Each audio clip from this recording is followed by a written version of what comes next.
अस्सलाम वालेकुम dear students. आज का जो हमारा टॉपिक है that is how ethanol is prepared. आज हम बात करेंगे कि हम इथेनॉल को इंडस्ट्रियली कैसे प्रिपेयर कर सकते हैं और पर्टिकुलरली बात करेंगे कि पाकिस्तान में कौन कौन से मेथड्स के थ्रू इथेनॉल को प्रिपेयर किया जाता है, इसके यूजेस क्या होते हैं इथेनॉल के और कौन कौन सी इंडस्ट्रीज़ के अंदर ये यूज़ होते हैं। वो सारी की सारी चीज़ें हम इसे एक अलग से लेक्चर होगा उसके अंदर हम वो डिस्क्राइब करेंगे। आज के लेक्चर में हमारे सिर्फ और सिर्फ फोकस होगा कि हम इसको इंडस्ट्रियली प्रिपेयर कैसे कर सकते हैं, वो कौन सा प्रोसेस यूज़ करते हैं। तो हम कहते हैं कि जो मोस्ट कॉमन प्रोसेस जो कि यूज़ होता है इथेनॉल के प्रिपरेशन में, उसको हम कहते हैं दैट इज़ फर्मेंटेशन।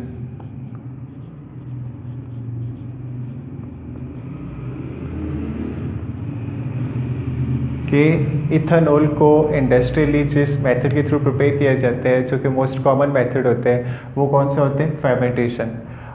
फर्मेंटेशन कौन से प्रोसेस होते हैं? ये बेसिकली एक बायोलॉजिकल प्रोसेस होते हैं जो कि माइक्रो ऑर्गेनिजम्स के प्रेजेंस में होते हैं, सर्टेन एंजाइम्स के प्रेजेंस में होते हैं। तो इसमें basically it's a biological process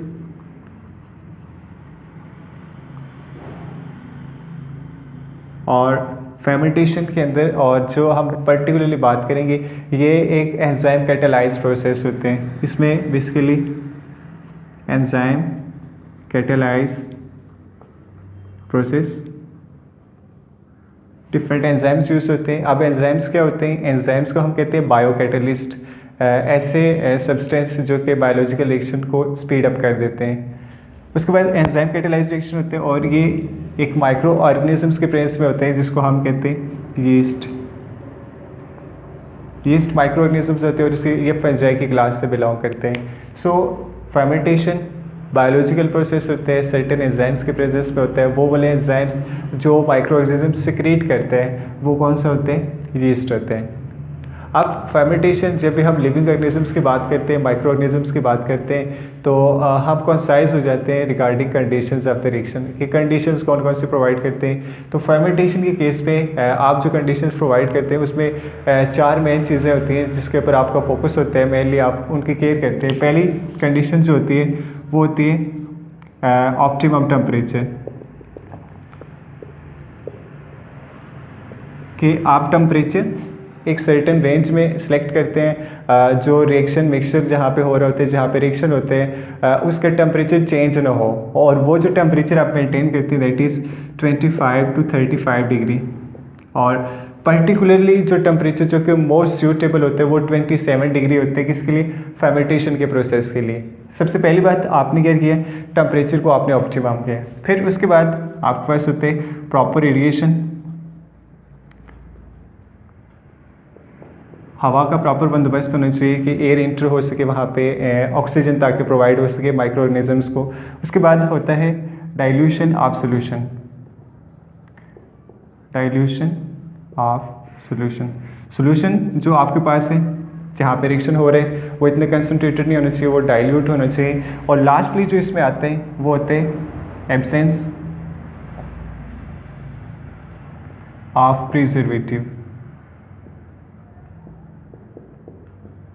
absence of preservative का मतलब क्या होता है? प्रिजर्वेटिव एक ऐसे सब्सटेंस होते हैं जो कि हम यूज़ करते हैं टू अवॉइड डिकम्पोजिशन। क्या मतलब? आपने एक सब्सटेंस को ऐड कर दिए, अगर हम प्रिजर्वेटिव को ऐड कर देते हैं जो डिकम्पोजिशन हो रही है ना वो अब फिर नहीं होगी, ठीक है। तो ऐसे आप रिएक्शन को, ऐसे सब्सटेंस को आप प्रिजर्वेटिव कहते हैं। जब आप फर्मेंटेशन में ये 4 कंडीशंस प्रोवाइड करते हैं, ठीक है। अभी हम बात करेंगे कि फर्मेंटेशन आप किस सब्सटेंस के थ्रू कर सकते हैं, आपके पास रॉ मटेरियल कौन सा है, ठीक। लेकिन जो उसमें कंडीशंस आपने प्रोवाइड करनी है वो ऑप्टिमम टेम्परेचर मैंने मेंशन कर दिया 25 to 35 डिग्री होना चाहिए, प्रॉपर एरिएशन होनी चाहिए, डाइल्यूशन ऑफ सोल्यूशन और प्रिजर्वेटिव नहीं होने चाहिए। जो फर्मेंटेशन का प्रोसेस, अगर ये सारी की सारी कंडीशंस आप प्रोवाइड करते हैं, रॉ मटेरियल आपके पास, हम आगे बात करेंगे रॉ मटेरियल कौन कौन से यूज़ करते हैं, तो फर्मेंटेशन का प्रोसेस 3 दिन के अंदर क्या होता है वो कंप्लीट हो जाता है, आपके पास प्रोडक्ट मिल जाते हैं। अब सबसे जो इंटरेस्टिंग बात है कि फर्मेंटेशन के रिजल्ट में जो आपके पास परसेंटेज मिलती है ना अल्कोहल की, वो होती है 12% अल्कोहल, और ये एक्सीड नहीं करता 14% से।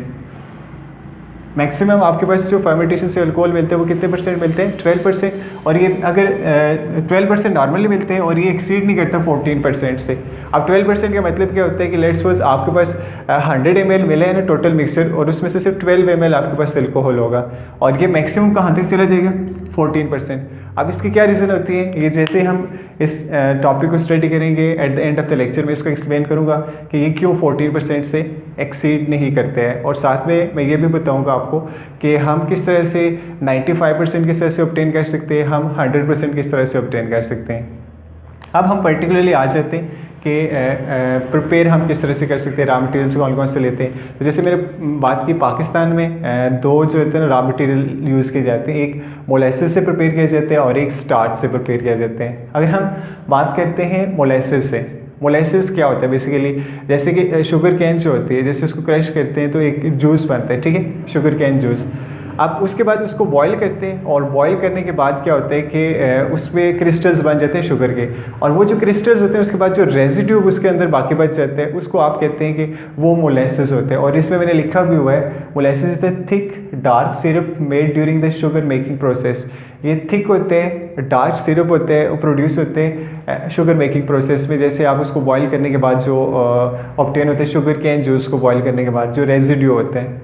अब मोलेसेस की अगर हम बात करें तो मोलेसेस पे पढ़ने से पहले मैंने एक चीज़ पहले से अंडरस्टैंड कर ली थी कि ये एंजाइम कैटालाइज्ड रिएक्शन होता है, ठीक है। तो एक चीज़ आपने याद रखनी है, जब भी आप ये रिएक्शंस लिखेंगे फर्मेंटेशन की, तो ये एंजाइम्स जो लिखे हुए हैं ये आपने लाजमी लिखने हैं। क्यों, उसकी रीज़न होती है कि अगर आप क्योंकि फर्मेंटेशन एक ऐसा प्रोसेस होता है जिसमें no enzyme no fermentation.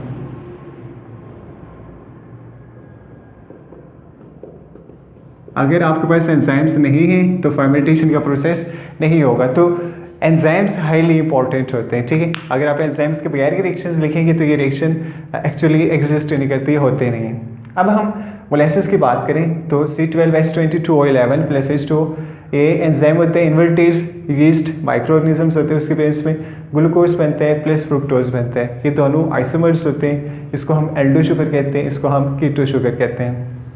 Next step के अंदर जो ग्लूकोज होते हैं, दिस इज बेसिकली ग्लूकोज,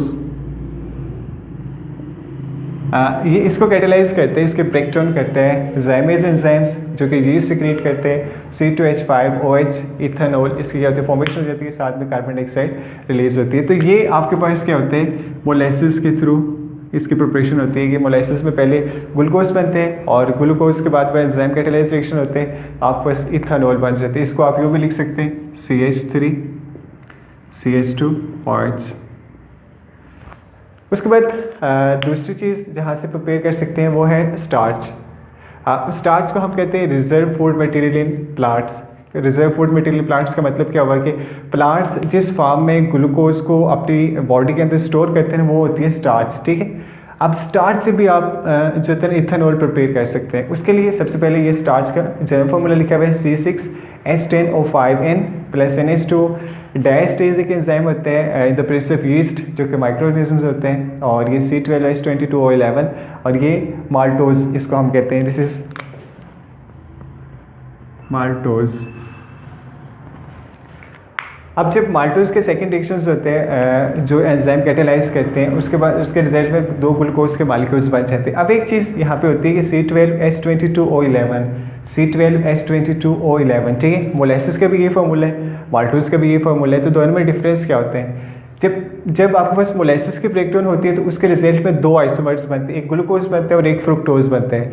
जबकि जब आपके पास माल्टोज जो होते हैं ना, इसकी जब ब्रेकडाउन होती है तो इसके रिजल्ट में आपके पास दोनों के दोनों ग्लूकोज बनते हैं, ग्लूकोज मालिक्यूल्स बनते हैं। तो इसके सब यूनिट ग्लूकोज होते हैं माल्टोज की, जबकि मोलेसेस के सब यूनिट्स ग्लूकोज प्लस फ्रुक्टोज होते हैं। इसी वजह से ये जो एंजाइम्स होते हैं इसको डिफरेंट एंजाइम कैटेलाइज करते हैं और इसको एक डिफरेंट एंजाइम कैटेलाइज कर रहा होता है।